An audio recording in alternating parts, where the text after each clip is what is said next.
नमस्कार, मी संजय बोकरे. आपण पाहताय जनप्रवास लाईव्ह. सध्या शरद पवार राष्ट्रवादी पक्ष गाजतोय.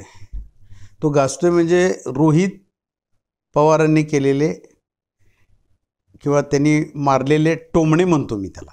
याचं कारण असं आहे की जयंत पाटलांचं नाव घेऊन ते काही बोलत नाही आहेत, परंतु सेनापती म्हटल्यानंतर जयंत पाटीलनी ज्या राष्ट्रवादी पक्षानं ज्या जाहिराती मोठमोठ्याले काढल्या, सेनापती जणू काही म्हणजे आपणच सगळे ही इलेक्शन लढवून हे सगळे खासदार जे आणले निवडून ते आपणच आणले असं त्यांना कदाचित रोहित पवारांना म्हणायचं असेल. हे चुकीचं आहे.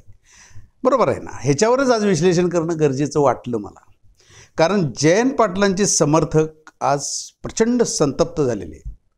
नाही म्हटलं तरी त्यांनीही मोठ बांधलेले आहे कार्यकर्त्यांची. अगदी त्यांचे कोणी कार्यकर्तेच नाहीत अशातला भाग नाही आहे. जयंत पाटलांनी वैयक्तिक मानणारे कार्यकर्ते आहेत. आणि आज ज्या वेळेला पवारसाहेबांच्यावर कठीण परिस्थिती आली, ती निवडणुकीच्या आधीपासून आपण बघतोय सगळेजण सोडून गेले त्यांना. अजितदादांच्या बरोबर सगळे आमदार गेले, परंतु जयंत पाटील मात्र जितेंद्र आव्हाड हे खंबीरपणे त्यांच्या पाठीशी राहिले. हे नाकारता येत नाही. मग अशा वेळेला जयंत पाटील हे का राहिले असतील? कारण जयंत पाटलांना स्पर्धा होती ती अजितदादांचीच होती. उद्या मुख्यमंत्रीपद घ्यायचं झालं, चुकून माकून आलं बाबा, पक्षाला बहुमत आलं, मग कुणाकडेही युती असू दे, त्यांची आघाडी असू दे, तर अजितदादांचंच नाव पहिलं येणार ना, पवारसाहेबांच्याकडे असते तर. त्यामुळं ते इकडं राहिले शरद पवारांच्याकडं, म्हणजे एकासाठीच की मुख्यमंत्रीपद उद्याच्या निवडणुकीत राष्ट्रवादी पवारसाहेबांच्या गटाला, त्या पक्षाला जर का बहुमत आलं महाविकास आघाडीमध्ये, अर्थातच साहजिकच मुख्यमंत्रीपद त्यांच्याकडे जाणार ना. मग ते कोणाला देणार? तिथं आता काय अजितदादा नाही स्पर्धेला, ते जयंत पाटील साहेबांना मिळेल असं त्यांचे समर्थक उघड सांगतायत. आणि सेनापती काय, आमचे तर साहेब मुख्यमंत्री होणार, आत्ता ते वाजवून सांगतायत. मग रोहित पवार काय करणार हा विषय. सेनापतीलाच तुम्ही विरोध करत असाल तर उद्या मग मुख्यमंत्रीपद देणार नाही आहे का तुम्ही परत? म्हणजे शरद पवार यांच्याकडे परिवारवाद येणार आहे का? मग परत जयंत पाटलांना डावलणार आहेत का? ह्या गोष्टी पण स्पष्ट झाल्या पाहिजेत. नुसतं सेनापतीपद आहे एवढं सुद्धा तुम्ही त्यांना म्हणून देत नसाल तर मग उद्या मुख्यमंत्रीपद तर देणार का तुम्ही त्यांना?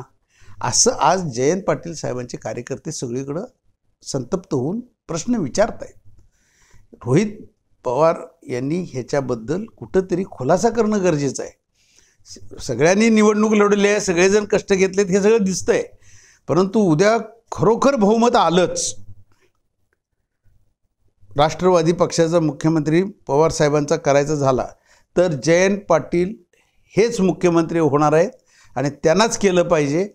ह्या मताचे जयंत पाटील समर्थक असणं काहीही चुकीचं नाही आहे. आत्ता ते मागणी करणारच. पण रोहित पवार आत्तापासूनच विरोध करतात. आत्तापासून सेनापतीपदाला विरोध, मुख्यमंत्रीपदालाही ते नक्की करणार. मग म्हणजे आत्तापासूनच हे वाद उफाळून येत असतील तर आगामी आता येणाऱ्या 4 महिन्यात ह्या निवडणूक आहेत विधानसभेच्या, त्यामध्ये ह्याचे पडसाद उमटणार का? मग त्याच्यातनं एकमेकाचे पाडापाडीचे खेळ पण होणार का? म्हणजे अजून कशात काही नाही तर ही आता आलेत खासदार आलेत, उद्याच्या काळात आमदारही चांगले येतील. आत्ता सगळे सर्वे सांगतायत बऱ्यापैकी की महाविकास आघाडीला यश येणार. त्याच्यासाठी महाविकास आघाडी टिकली पाहिजे. काँग्रेस कदाचित आम्ही स्वतंत्र सगळीकडेच उमेदवार उभा करू असंही कदाचित म्हणू शकेल. शिवसेनासुद्धा आता चाचपणी करत आहेत सगळ्या मतदारसंघात. म्हणजे हे नंतरच्या गोष्टी आहेत. पण आत्ता एक विषय नक्की झाला आहे की रोहित पवार उद्या जर का बहुमत आलं, तुम्हाला सीटा जास्त आल्या आणि मुख्यमंत्री करायची वेळ आली पवारसाहेबांना, राष्ट्रवादी काँग्रेसचा होणार असेल तर जयंत पाटील मुख्यमंत्री होणार असं त्यांचे समर्थक सांगतात. त्याला तुम्ही विरोध करणार का हाच प्रश्न उद्या सगळ्यांच्या समोर राजकीय चर्चेचा विषय नक्की झाल्याशिवाय राहणार नाही. आज इथंच थांबू, उद्या पुढच्या भागात.